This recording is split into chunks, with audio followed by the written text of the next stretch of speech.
भी देते हैं। लिख लिया। एक थी हिस्टोरिक कॉस्ट, एक है करंट कॉस्ट। ये दोनों परचेज एक्सपेंसेस परचेज कॉस्ट होती है। सबकी अटेंशन होगी, फिर बताऊंगी। एक है हिस्टोरिक कॉस्ट और एक है ये करंट कॉस्ट।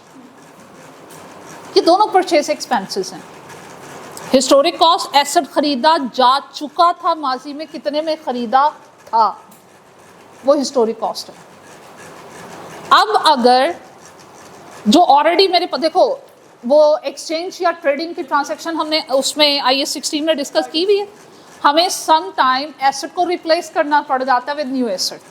वहाँ पे हमेशा वो वर्ड यूज़ करता था रिप्लेसमेंट, जो है वो वैल्यू को जहन में रखते हुए या रिप्लेसमेंट मॉडल को जहन में रखते हुए जो है उसकी कॉस्ट को कैलकुलेट करना है या ट्रेड इन अलाउंस को कैलकुलेट करना है। ये है क्या कि मेरे पास एसेट जिस कंडीशन में है और उसकी जितनी रिमेनिंग लाइफ रह गई हुई है, अगर ऐसा मिलता जुलता एसेट में मार्केट में से खरीदूं जो इसी कंडीशन में हो, उसकी कैपेसिटी भी इतनी हो, इतनी ही उसकी लाइफ हो, इतना ही वो हमें बेनिफिट दे, ऐसा मिलता जुलता एसेट अगर राइट नाउ मैं मार्केट से खरीदूं तो वो कितने में मिलेगा, इसे कहते हैं करंट कॉस्ट।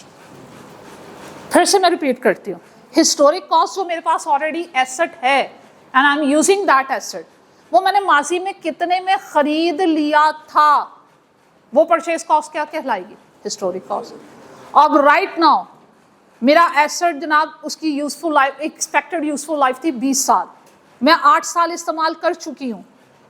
ऐसा एसेट जो ऑलरेडी 8 इयर्स यूज हो चुका हो और ऐसा मिलता जुलता एसेट इसी कैपेसिटी का, इसी वर्किंग कंडीशन का, मार्केट से अगर मैं नया खरीदना चाहूँ तो अब कितने में खरीदा जा सकता है, और हम अपने पुराने एसेट के साथ उसे एक्सचेंज कर लें, रिप्लेस कर लें, तो जिस कीमत में खरीदा जा सकता है that price is called current price.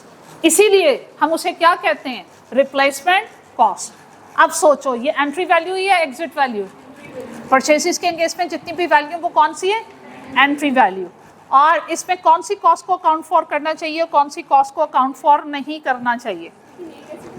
अब ये परचेसिस के एंगेज में है, रिप्लेसमेंट में हम एक्वायरिंग के एंगेज में डिस्कस करते हैं। हाँ जी बेटे, अगर ये एंट्री वैल्यू है और वो आपसे कहे कि ट्रांजैक्शन कॉस्ट को अकाउंट फॉर करो, कौन सी करनी चाहिए, ये डिपेंड करता है आप एसेट परचेज करने जा रहे हो या बेचने जा रहे हो। मैं परचेसिंग के पॉइंट ऑफ व्यू से बात कर रही हूँ, ये एंट्री वैल्यू है, और जितनी भी एंट्री वैल्यूज होती हैं उसमें कौन सी ट्रांजैक्शन कॉस्ट अकाउंट फॉर होगी, परचेज कॉस्ट। उसमें डिस्पोजल कॉस्ट को आपने अकाउंट फॉर नहीं करना। कहते हैं करंट कॉस्ट में cost of N equivalent asset, इसको अंडरलाइन करो। अब इक्विवेलेंट के वर्ड को अंडरस्टैंड करते हो, उस कैपेसिटी के बराबर वैसा मिलता उतना यूज हुआ हुआ asset, that would be paid at the measurement date plus transaction cost. Cost historic हो या करंट हो, ट्रांजैक्शन कॉस्ट हमेशा ऐड हो। और लायबिलिटीज में भी वही है, the consideration that would be received for an equivalent. अच्छा, इसमें ट्रांजैक्शन लायबिलिटी के केस में कहते हैं consideration that would be received.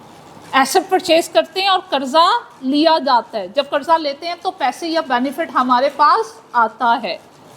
Consideration that would be received for an equivalent liability at the measurement date minus transaction cost.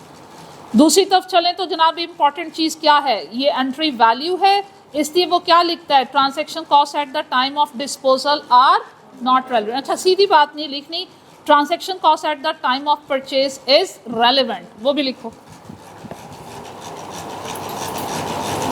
ये लिखने के बाद मुझे एग्जांपल नंबर 5 जरा सॉल्व करके दीजिएगा।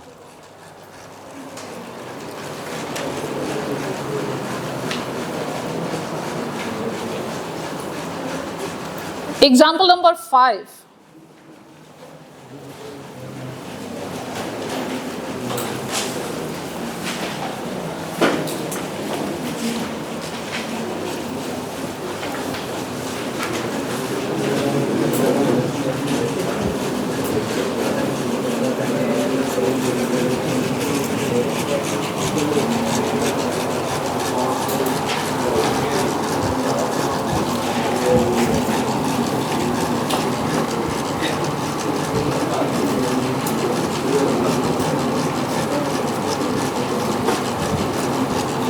जल्दी से शाबाश, ये चारों की चारों वैल्यूज उसने कैलकुलेट करवाने की कोशिश की आपसे।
हाँ जी, हो सकती है ये एग्जाम्पल, जल्दी जल्दी कैलकुलेट करो, आपसे सुनते हैं।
हाँ जी, अंडरस्टैंडिंग हुई, कैलकुलेट हो गया, डिस्कस करने की जरूरत है। हाँ जी girls, are you confident? Okay जी, कम टू एग्जांपल नंबर 1 2 3 4। 1 2 3 4।